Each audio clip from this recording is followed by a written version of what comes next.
નમસ્કાર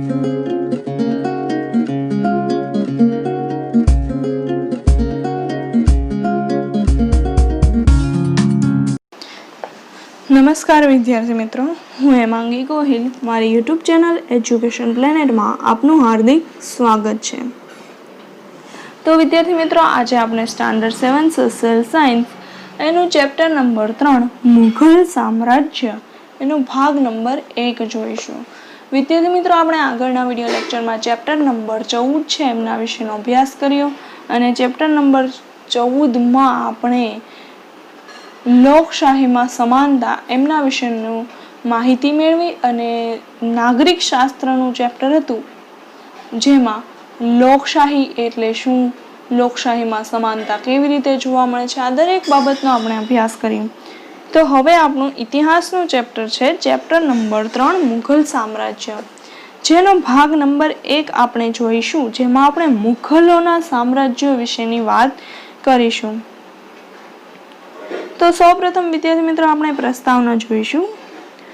તમે તાજમહેલ જોયો છે, દિલ્હીનો લાલ કિલ્લો, ફતેહપુર સિકરીનો બુલંદ દરવાજો, આ બધા સ્થાપત્ય મુઘલ શાસકોએ બંધાવ્યા છે. વિદ્યાર્થી મિત્રો, તમારામાંથી કોઈ આ સ્થાપત્યો જોયા હશે તો કોઈ કે નહીં જોયા હોય તો આ જે સ્થાપત્યો છે એના નામ તો તમે સાંભળ્યા જ હશે કે તાજમહલ છે, દિલ્હીનો લાલ કિલ્લો છે, ફતેહપુર સિકરીનો બુલંદ દરવાજો છે. તો આ દરેક સ્થાપત્યો છે એ મુઘલ શાસકોએ બંધાવ્યા છે. મુઘલ શાસનની સ્થાપના પહેલા સલ્તનત યુગનું શાસન હતું, કે જેમ આપણે ચેપ્ટર નંબર 2માં જેનો અભ્યાસ કરી ગયા, દિલ્હી સલ્તનત, એ જ આપણો સલ્તનત યુગ. ઉપરાંત કેટલાક રાજપૂત રાજ્યો પણ હતા. ચેપ્ટર નંબર 1માં આપણે રાજપૂતો વિશેનો અભ્યાસ કરી ગયા. તો વિદ્યાર્થી મિત્રો, આપણે હવે સૌપ્રથમ રાજપૂત રાજ્યો હતા, ત્યારબાદ સલ્તનત સત્તા આવી. હવે આપણે મુઘલ સામ્રાજ્ય વિશેનો અભ્યાસ કરીશું. તો જોઈએ વિદ્યાર્થી મિત્રો, મુઘલ સલ્તનતની સ્થાપના. તો કે ભારતમાં મુઘલ સામ્રાજ્યની સ્થાપના ઈસવીસન 1526માં બાબરે કરી હતી. કોણે કરી હતી? બાબરે. અહીંયા ટાઈપિંગ મિસ્ટેકને લીધે શબ્દ રહી ગયો છે, પરંતુ મુઘલ સામ્રાજ્યની સ્થાપના કોણે કરી હતી? બાબરે. વિદ્યાર્થી મિત્રો, યાદ રાખજો, બાબરે. તેનું મૂળ નામ ઝહીરુદ્દીન મુહમ્મદ બાબર હતું. બાબરનું મૂળ નામ શું હતું? ઝહીરુદ્દીન મુહમ્મદ બાબર. બાબર અને ઇબ્રાહિમ લોદી વચ્ચે પાણીપતનું યુદ્ધ થયું. ક્યારે થયું? તો કે 20મી એપ્રિલ અને 1526માં. અહીંયા પણ ટાઈપિંગ મિસ્ટેક છે, 1926 ને 1526માં, જેણે પાણીપતનું પ્રથમ યુદ્ધ તરીકે ઓળખવામાં આવે છે. બાબરે આ યુદ્ધમાં તોપનો ઉપયોગ કરી ઇબ્રાહિમ લોદીને હરાવ્યો હતો, જે આપણે ચેપ્ટર નંબર 2માં જોયું, દિલ્હી સલ્તનતનો છેલ્લો શાસક હતો.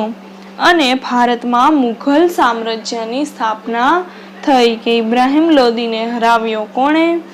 ઝહીરુદ્દીન મુહમ્મદ બાબરે. અને શેની સ્થાપના થઈ? મુઘલ સામ્રાજ્યની સ્થાપના થઈ. તો વિદ્યાર્થી મિત્રો, આપણે હવે મુઘલ શાસકો વિશેનો અભ્યાસ કરીશું. મુઘલ શાસકોમાં બાબર, હુમાયું, અકબર, જહાંગીર, શાહજહાં અને ઔરંગઝેબનો સમાવેશ થાય છે. તો સૌપ્રથમ વિદ્યાર્થી મિત્રો, આપણે બાબર, જેનો સમયગાળો શું છે? ઈસવીસન 1526 થી ઈસવીસન 1530. તો બાબર છે એ મુઘલ સામ્રાજ્યનો સૌથી પહેલો શાસક હતો. તો એના વિશેનો આપણે અભ્યાસ કરીએ. તો કે બાબર જે રાજા હતો, બાબર જે શાસક હતો, એની બુદ્ધિ છે ખૂબ જ કુશાગ્ર અને ખૂબ જ શક્તિશાળી યોદ્ધા હતો. તે ફારસી છે, અરબી છે, આ દરેક ભાષાનો જાણકાર અને પ્રકૃતિ પ્રેમી એટલે કે પ્રકૃતિને માણનારો, અને આ ઉપરાંત એક લેખક પણ હતો. તે લેખક હતો એટલા માટે તેણે પોતાની આત્મકથા લખી. આત્મકથાનું નામ શું હતું? તુઝુક એ બાબરી, એટલે કે બાબરનામા. બંને નામે ઓળખીએ છીએ, કોઈક બાબરનામા કહે છે તો કોઈક તુઝુકે એ બાબરી તરીકે પણ ઓળખે છે. અને જે વિશ્વમાં ખૂબ જ પ્રસિદ્ધ કૃતિ છે. બાબરનો સમયગાળો શું હતો? ઈસવીસન 1526 થી ઈસવીસન 1530. આગળ બીજો શાસક છે હુમાયુન. ઈસવીસન 1530 થી 1540 નો સમયગાળો હતો, અથવા તો ઈસવીસન 1555 થી ઈસવીસન 1556. અહીંયા પણ 1556 આવશે. હુમાયુ ઈસવીસન 1530 દિલ્હીની ગાદી ઉપર બેઠો. હુમાયુનો અર્થ નસીબદાર એવો થાય છે. 1 માર્કનો પ્રશ્ન છે, ધ્યાન રાખજો. પરંતુ તેને જીવનમાં અનેક મુશ્કેલીઓનો સામનો કરવો પડ્યો. તેને ગુજરાતના સુલતાન બહાદુર શાહ અને બિહારના શક્તિશાળી શાસક શેરશાહ સાથે યુદ્ધ થયા. અને ક્યારે થયા? તો કે ઈસવીસન 1540. કનોજના યુદ્ધમાં શેરશાહે હુમાયુને હરાવી તેને બહાર કાઢી મૂક્યો. એટલે કે 1540. જુઓ, આપણને 2 સમયગાળા આપ્યા છે, 1530 થી 1540. તો 1540 હુમાયુ છે એને બહાર કાઢી મૂકવામાં આવ્યો. હુમાયુ બાદશાહમાંથી બેરોજગાર એટલે કે નવરો થઈ ગયો, ફ્રી થઈ ગયો, કારણ કે એની પાસે કોઈ પણ રાજ્ય હતું નહીં. અને ક્યાં ચાલ્યો ગયો? તો કે ઈરાનમાં. પરંતુ થોડા વર્ષો બાદ તે ફરીથી ભારત ઉપર ચઢી આવ્યો અને ઈરાનના શહેનશાહની મદદથી ઈસવીસન 1545 તેણે કાબુલ અને કંદહાર જીતી લીધા. તેમજ ઈસવીસન 1555 ભારત છે એના પર પુનઃ પોતાની સત્તા સ્થાપી. એટલે આપણને જુઓ, બીજો સમયગાળો પણ આપ્યો છે, ઈસવીસન 1555 થી ઈસવીસન 1556. હુમાયુ તેના પિતાની જેમ જ વાંચન અને લેખનનો શોખીન હતો. તેણે દિલ્હી પાસે દીનપનાહ નગર પણ વસાવ્યું હતું. કયું નગર? દીનપનાહ. સાંજના પ્રાર્થનાનો સમય થતાં વાંચનાલયમાંથી એટલે કે પુસ્તકાલય લાઇબ્રેરીમાંથી ઝડપથી પગથિયા ઉતરતા પડી જવાથી તેનું અવસાન થયું. હુમાયુનું અવસાન કઈ રીતે થયું? તો કે પુસ્તકાલયમાંથી ઝડપથી દાદરા ઉતરતા પડી જવાથી એનું અવસાન થયું. આગળ શેરશાહ સૂરી ઈસવીસન 1540 થી ઈસવીસન 1545. શેરશાહ છે એ અફઘાન વંશનો રાજા હતો. એનું મૂળ નામ શું હતું? ફરીદ ખાન. આ યાદ રાખવાનું છે, 1 માર્કના પ્રશ્નમાં પૂછાઈ શકે કે શેરશાહ સૂરીનું મૂળ નામ શું હતું? ફરીદ ખાન. પરંતુ હુમાયુને હરાવી ભારત પર પોતાની સત્તા સ્થાપી. તે એક સુધારક અને ન્યાયપ્રિય શાસક હતો. ડાકુ, લૂંટારાઓ વગેરેને અંકુશમાં લઈ તેણે રાજ્યમાં શાંતિની સ્થાપના કરી. આ ઉપરાંત એક નવી ટપાલ વ્યવસ્થા પણ તેણે ઊભી કરી. વિશાળ સેના નિર્મિત આ ઉપરાંત તેણે વિશાળ સેના છે એને પણ નિર્મિત કરી હતી. તેણે એક મહાન રાજમાર્ગ ગ્રાન્ડ ટ્રંક રોડનું નિર્માણ કરાવ્યું હતું. ગ્રાન્ડ ટ્રંક રોડ એટલે કે સૌથી મોટો માર્ગ. એ સમયમાં ભારતનો સૌથી મોટો માર્ગ હતો. એનું નિર્માણ કોણે કર્યું હતું? શેરશાહ સૂરી. આપણે આગળના ચેપ્ટરમાં એનો અભ્યાસ કરીશું, ડિટેલ્સમાં એના વિશે માહિતી મેળવીશું. જે બંગાળ અને ઉત્તર ભારત સુધી વિસ્તરેલો હતો. બંગાળથી ઉત્તર ભારત સુધી વિસ્તરેલો હતો. શું? તો કે ગ્રાન્ડ ટ્રંક રોડ એટલે કે મહાન એક રાજમાર્ગ. શેરશાહ 1845 નિરીક્ષણ કરતા હતા ત્યારે અકસ્માત થવાથી એનું મૃત્યુ થયું હતું. તેમના મૃત્યુ પછી એમના જેવો કોઈ શક્તિશાળી શાસક હજી સુધી મળ્યો નથી. પરિણામે 1555 હુમાયુએ દિલ્હી અને આગ્રા પર આક્રમણ કરી અફઘાનોને હરાવીને પુનઃ મુઘલ સામ્રાજ્યની રચના કરી. એટલે શેરશાહ સૂરી એ મુઘલ શાસનનો શાસક નહોતો, પરંતુ કયા વંશનો શાસક હતો? તો કે અફઘાન વંશનો મુસ્લિમ હતો. આગળ અકબર ઈસવીસન 1556 થી ઈસવીસન 1605. અકબર રાજા તરીકે ભારતના ઇતિહાસમાં ગણના પાત્ર સ્થાન ધરાવે છે. અકબર, જેના વિશે તમે ઘણું ખરું સાંભળ્યું હશે. અકબર બિરબલની વાર્તાઓ પણ તમે વિદ્યાર્થી મિત્રો સાંભળી હશે. તેનો જન્મ ઈસવીસન 1545માં અમરકોટના હિન્દુ રાજપૂત રાજાના ઘેર થયો હતો. હુમાયુના અવસાન બાદ 14 વર્ષની વયે તે દિલ્હીનો બાદશાહ બન્યો. અકબર રાજા કેટલા વર્ષની વયે દિલ્હીનો બાદશાહ બન્યો? 14 વર્ષની વયે. હુમાયુના અવસાન બાદ અકબર અને હેમુ વચ્ચે 1556માં પાણીપતનું બીજું યુદ્ધ થયું. પાણીપતનું બીજું યુદ્ધ કોની વચ્ચે થયું? અકબર અને હેમુ. અને પહેલું યુદ્ધ કોની વચ્ચે થયું? તો કે બાબર અને ઇબ્રાહિમ લોદી વચ્ચે. અકબરે પંજાબથી બંગાળ અને દિલ્હીથી ગુજરાત સુધીના મોટા ભાગ પર રાજ્ય સ્થાપિત કર્યું હતું. કયા રાજ્ય? તો કે પંજાબથી બંગાળ અને દિલ્હીથી ગુજરાત સુધી. અકબર અને મેવાડના રાણા પ્રતાપ વચ્ચે બહુ જ જાણીતું હલ્દી ઘાટીનું યુદ્ધ થયું હતું. અકબર રાજા અને મેવાડ એટલે કે મહારાણા પ્રતાપ એના વચ્ચે હલ્દી ઘાટીનું યુદ્ધ થયું હતું, જેના વિશે પણ તમે સાંભળ્યું છે. આપણે એમના વિશે પણ આગળ અભ્યાસ કરીશું. અકબરે કાબુલ, કાશ્મીર, બલુચિસ્તાનથી દક્ષિણમાં અહેમદનગર સુધી પોતાની વિજય યાત્રા કરી વિશાળ સામ્રાજ્યનું સર્જન કર્યું હતું. ફતેહપુર સિકરીને પોતાની રાજધાની બનાવી અનેક ભવનોનું નિર્માણ કર્યું હતું. અકબરે કયા નગરને પોતાની રાજધાની બનાવી? ફતેહપુર સિકરી. જો વિદ્યાર્થી મિત્રો, તમને બાજુમાં એક ચિત્ર દેખાય છે. ચિત્ર છે બુલંદ દરવાજોનું, કે જે સ્થાપત્ય છે, આ ચિત્રમાં જે સ્થાપત્ય દેખાય એનું નિર્માણ કોણે કર્યું છે? અકબરે.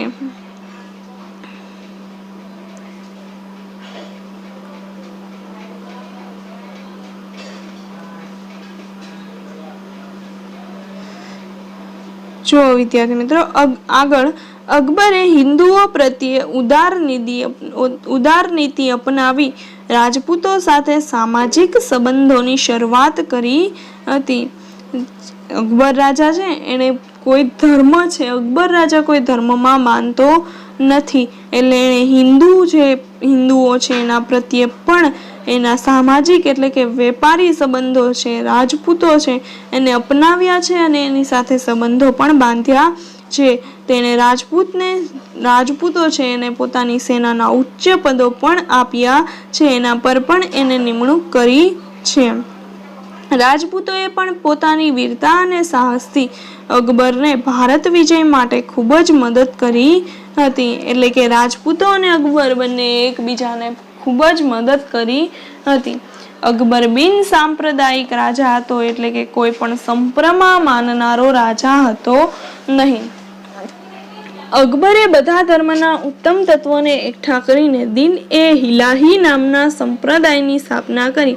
અહીં પ્રશ્ન પૂછાઈ શકે કે અકબરે કયા ધર્મની સ્થાપના કરી? તો કે દિન-એ-ઇલાહી નામના સંપ્રદાયની સ્થાપના કરી. તેને રામાયણ, મહાભારત, અથર્વવેદ, પંચતંત્ર ને બાઇબલ, કુરાન જેવા મહાન ગ્રંથો છે, દરેક ધર્મના ગ્રંથો છે, એનો અનુવાદ કઈ ભાષામાં કરાવ્યો? ફારસી ભાષામાં. અકબર એક સમાજ સુધારક હતો. તેને બાળ લગ્ન, સતી પ્રથા દરેકનો વિરોધ કર્યો. આ ઉપરાંત યાત્રા વેરો એટલે કે મુસાફરી વેરો, જકાત છે એને પર નાબૂદી લગાવી. ત્યારબાદ બળજબરીપૂર્વક ધર્માંતરણ એટલે કે કોઈ વ્યક્તિને ફોર્સ કરવામાં આવે, એના ઉપર દબાણ કરવામાં આવે કે તમે ધર્મ પરિવર્તન કરો, આ ધર્મમાંથી આ ધર્મને અપનાવો, તો એ બળજબરીપૂર્વક જો ધર્માંતરણ કરવામાં આવે તો એના પર પણ પ્રતિબંધ મૂકવામાં આવ્યો છે. અકબરના સમયનું ભારત આર્થિક રીતે સમૃદ્ધ હતું, એટલે કે ખૂબ જ આર્થિક અર્થ એટલે કે નાણાંની દ્રષ્ટિએ ખૂબ જ સદ્ધર હતું. તેને સામાજિક સહિષ્ણુતાના યુગનો પ્રારંભ કરાવ્યો હતો. સામાજિક સહિષ્ણુતા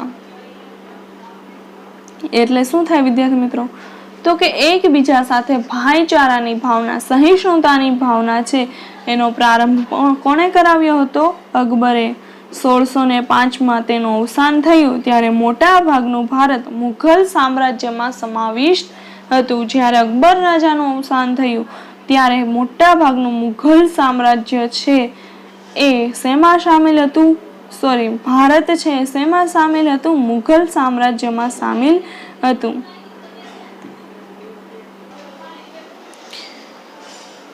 આગળ વિદ્યાર્થી મિત્રો જુઓ, તમને એક ચિત્ર દેખાય છે. જુઓ, આ ચિત્રમાં એક ભારતનો નકશો દેખાય છે. આ નકશામાં એક અકબર રાજા છે એ સમયનું આપણને ભારત દેખાય છે. તો તમને જે ગ્રીન કલરની રેખાઓ દેખાય છે એ ગ્રીન કલરની રેખા મુઘલ સામ્રાજ્યની સીમા રેખા હતી. જુઓ, તમને મોટા ભાગનું ગુજરાત તરફનું પશ્ચિમ તરફનું ભારત છે એ મુઘલ સામ્રાજ્યમાં સમાવિષ્ટ હતું. જ્યારે તમને જે કથ્થઈ કલરની રેખાઓ દેખાય છે એ રેખાઓ છે આપણા માર્ગો છે. ત્યારબાદ તમને જે ઓરેન્જ કલરની રેખા દેખાય છે જે નીચે આપેલી છે રાજ્યની સીમાઓ છે. જુઓ, નીચે દેખાય છે ને રેડ કલરમાં એ બધી સીમાઓ છે. અને નીચે જે તૂટક બ્લેક કલરની રેખા એ છે ભારતની વર્તમાન બહારની સીમા. જુઓ, ભારતની સીમા દેખાય છે ને બ્લેક કલરની, તો આ છે મુઘલ સામ્રાજ્યનું ભારત. આગળ જહાંગીર, એનો સમયગાળો શું છે? ઈસવીસન 1605 થી ઈસવીસન 1627. અકબરે સ્થાપેલા મહાન સામ્રાજ્યને સાચવવાનો વારસો કોને મળ્યો? જહાંગીરને મળ્યો.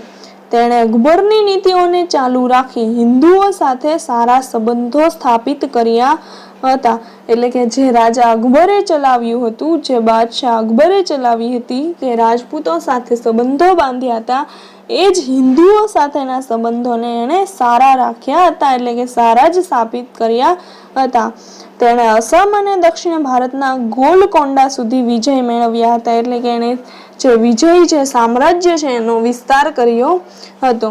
તેની પત્ની નૂરજહાં ચતુર અને પ્રતિભાશાળી હતી. કોની પત્ની? જહાંગીરની પત્નીનું નામ શું હતું? નૂરજહાં. તેને અનેક કલાઓ છે એને પ્રોત્સાહન આપ્યું હતું.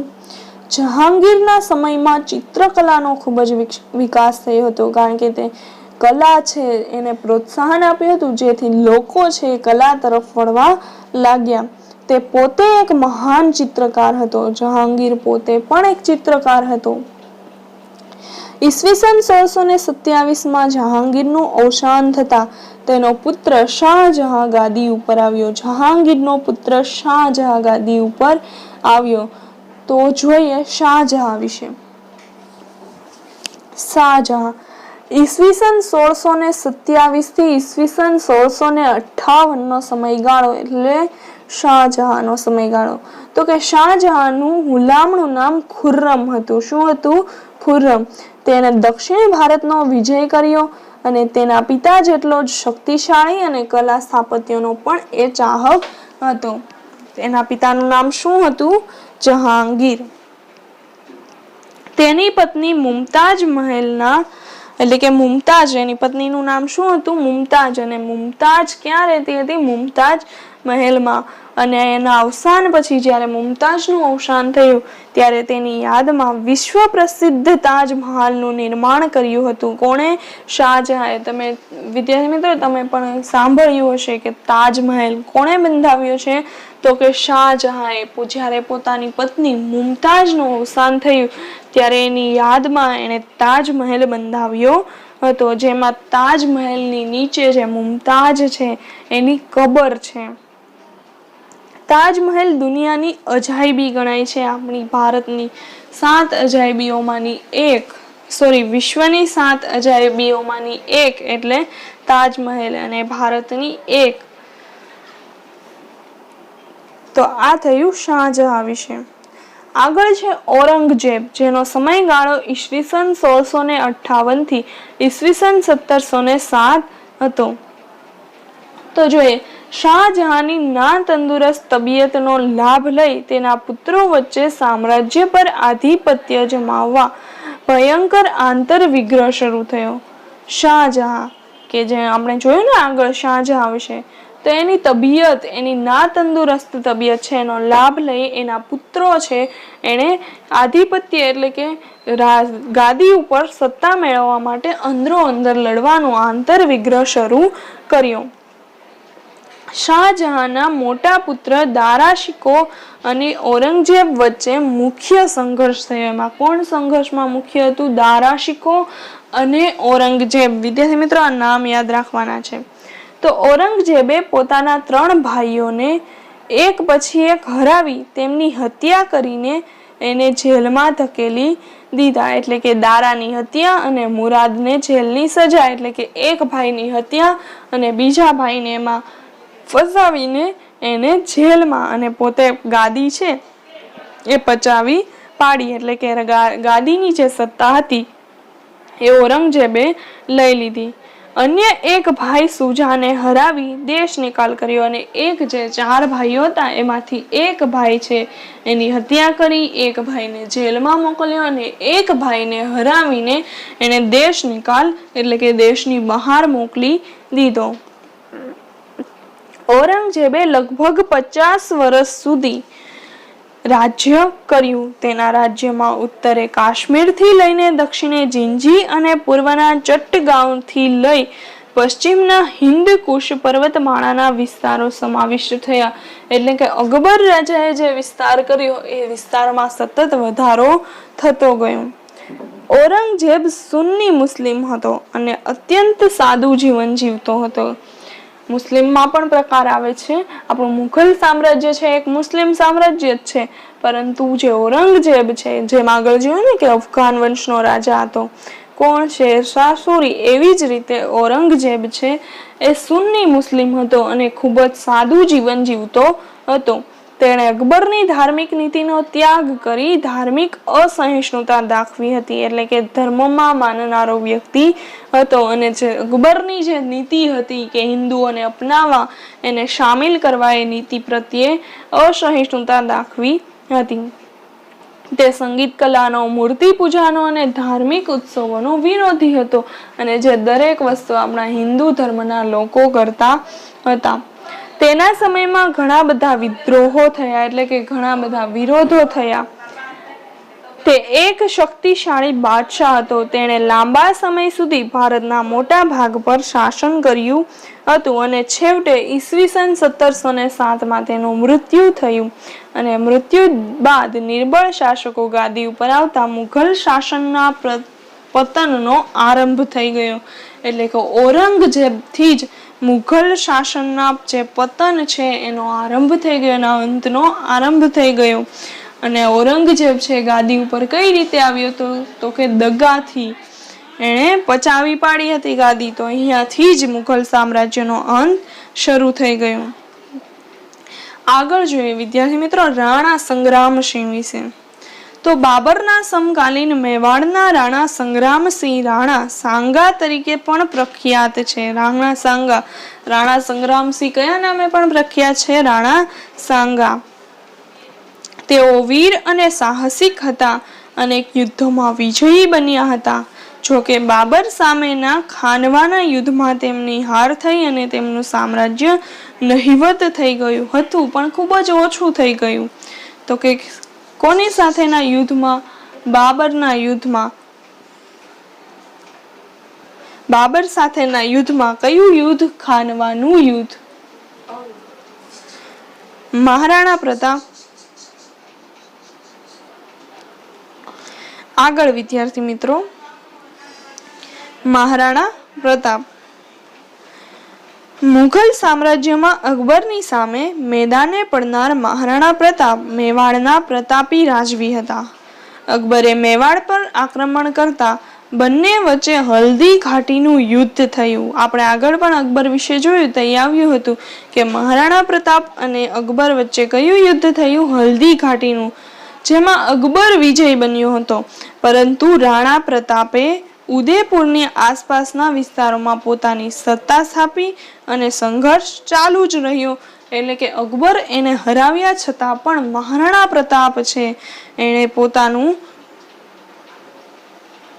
યુદ્ધ, પોતાની જે સંઘર્ષ છે, પોતાની સત્તા સ્થાપવાની ઈચ્છા છે એ શરૂ જ રાખી.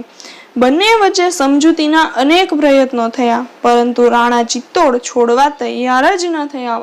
પરંતુ જે મહારાણા પ્રતાપ છે, જે વીર પ્રતાપી રાજા છે, એણે પોતાના ચિત્તોડ છે એને છોડવાની હઠ છોડી નહીં. તેણે છાપામાર યુદ્ધ શરૂ રાખ્યું. ઈસવીસન 1576 હલ્દી ઘાટીના પરાજય બાદ રાણા પ્રતાપ ગોંગુડામાં રાજધાની લઈ ગયા અને જીવનના અંત સુધી યુદ્ધ કરતા રહ્યા અને બાદમાં ડુંગરપુરના ચાવડમાં પોતાની રાજધાની સ્થાપી અને 51 વર્ષની વયે તેમનું અવસાન પણ થયું. વિદ્યાર્થી મિત્રો, મહારાણા પ્રતાપ કે જે પોતાનો ઘોડો ચેતક છે એની સાથે યુદ્ધમાં લડ્યા હતા. અકબરની સામે ખૂબ જ ભયાનક યુદ્ધ, કે એના કરતા પણ 2 ગણી 3 ગણી સેના હોવા છતાં પણ એ પોતે અકબર સામે લડ્યા હતા અને અંત સુધી એણે પોતાની સંઘર્ષ છે, પોતાની સત્તા સ્થાપવાનું જે જનૂન છે એ શરૂ જ રાખ્યું. વિદ્યાર્થી મિત્રો, અહીં આપણને ચિત્ર આપ્યું છે શિવાજીનું છે. શિવાજીનો જે રાજ્ય અભિષેક થાય છે એમનું ચિત્ર છે. તો આપણે શિવાજી વિશે પણ અભ્યાસ કરીશું, પરંતુ એ પહેલા આપણે એમનો અભ્યાસ કરીએ. ભારતના મહાનતમ રાજાઓમાં સ્થાન પામનાર છત્રપતિ શિવાજી મરાઠા સામ્રાજ્યના સ્થાપક હતા. ઈસવીસન 1627 તેમનો જન્મ શિવનેરી કિલ્લામાં એટલે કે મહારાષ્ટ્રમાં થયો હતો. માતા જીજાબાઈ અને પિતા શાહજીના સંતાન શિવાજીના જીવન પર તેમના સમર્થ ગુરુ રામદાસ અને દાદા કોંડદેવનો વ્યાપક પ્રભાવ હતો. શિવાજી વિશે પણ તમે ઘણું ખરું વિદ્યાર્થી મિત્રો જાણો જ છો કે એક જ જીજાબાઈ અને શાહજીના સંતાન હતા અને ગુરુ રામદાસ અને દાદા કોંડદેવનો પ્રભાવ એમના જીવન ઉપર પડ્યો હતો. તેમણે નાની જાગીરમાંથી મહાન મરાઠા રાજ્યનો વિસ્તાર કરવા 40થી પણ વધારે કિલ્લાઓ જીત્યા હતા. મુઘલ બાદશાહ ઔરંગઝેબ અને બીજાપુર સાથે તેમણે લાંબો સમય સંઘર્ષ કરી વિજયો પ્રાપ્ત કર્યા હતા. એટલે કે એને ખૂબ જ સંઘર્ષ બાદ ઘણા બધા કિલ્લાઓ છે જીત્યા અને વિજયો પ્રાપ્ત કર્યા હતા. ઈસવીસન 1665 મુઘલ સમ્રાટ સાથે તેમની હાર થતા તેમની સાથે સંધિ કરી હતી. એટલે કે હાર થઈ, મુઘલ બાદશાહ સાથે ઔરંગઝેબ સામેની હાર થતા એણે સંધિ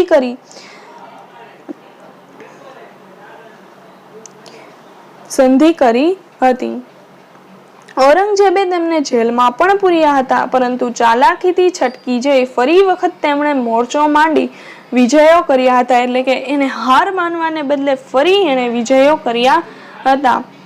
ઈસવીસન 1674 રાજગઢમાં તેમનો રાજ્ય અભિષેક થયો હતો અને તે હિન્દુ સમ્રાટ તરીકે ખ્યાતિ પામ્યા. તેઓ મહાન વિજેતા હોવા છતાં કુશળ વહીવટ કરતા, સંગઠન કરતા હતા. એટલે કે ખૂબ જ વિજયો પ્રાપ્ત કર્યા છતાં પણ એ રાજ્યનો વહીવટ છે, એનો સંગઠન છે એ ખૂબ જ મજબૂતાઈથી, ખૂબ જ સરળતાથી, એવો કુશળતાથી એને ચલાવતા હતા. તેમના મંત્રીમંડળને અષ્ટપ્રધાન મંડળ કહેવામાં આવતું. ઈસવીસન 1680 તેમનું અવસાન થયું. કોનું? છત્રપતિ શિવાજીનું, કે જે વીરતાના અને બહાદુરના પ્રણેતા હતા. ખૂબ જ પ્રભાવ હતો એનો. તો વિદ્યાર્થી મિત્રો, હજી એક શાસક વિશે આપણે માહિતી મેળવવાની છે, જેનું નામ છે વીર દુર્ગાદાસ રાઠોડ. અહીંયા ટાઈપિંગમાં નથી આવ્યું, પણ આપણે એનો અભ્યાસ કરીશું. હું બોલીશ, તમારે ધ્યાનથી એને સાંભળવાનું છે. દુર્ગાદાસ રાઠોડ મારવાડના શાસક જશવંતસિંહના મંત્રી અશકરણ રાઠોડના પુત્ર હતા. શું નામ છે? વીર દુર્ગાદાસ રાઠોડ. કોના પુત્ર હતા? જશવંતસિંહના મંત્રી, મારવાડના જે શાસક હતા જશવંતસિંહ, એના મંત્રી અશકરણ રાઠોડ એમના પુત્ર હતા. તેમની તુલના રાણા પ્રતાપ સાથે કરવામાં આવે છે. કોની? તો કે વીર દુર્ગાદાસ રાઠોડની. ઔરંગઝેબના સમયમાં તેણે પણ તેનું આધિપત્ય સ્વીકાર્યું નહોતું, એટલે કે એણે પોતાનું જ સામ્રાજ્ય છે એ ચાલુ રાખ્યું હતું. તો વિદ્યાર્થી મિત્રો, આપણે આજના વિડીયો લેક્ચરમાં મુઘલ શાસકો વિશેનો અભ્યાસ કર્યો. તો આજે તમારે હોમવર્કમાં માત્ર આ દરેક શાસકોનું વાંચન કરવાનું છે, એનો અભ્યાસ જાતે કરવાનો પ્રયત્ન કરવાનો છે. તો થેન્ક યુ વિદ્યાર્થી મિત્રો, ફરી મળીશું આગળના વિડીયો લેક્ચરમાં.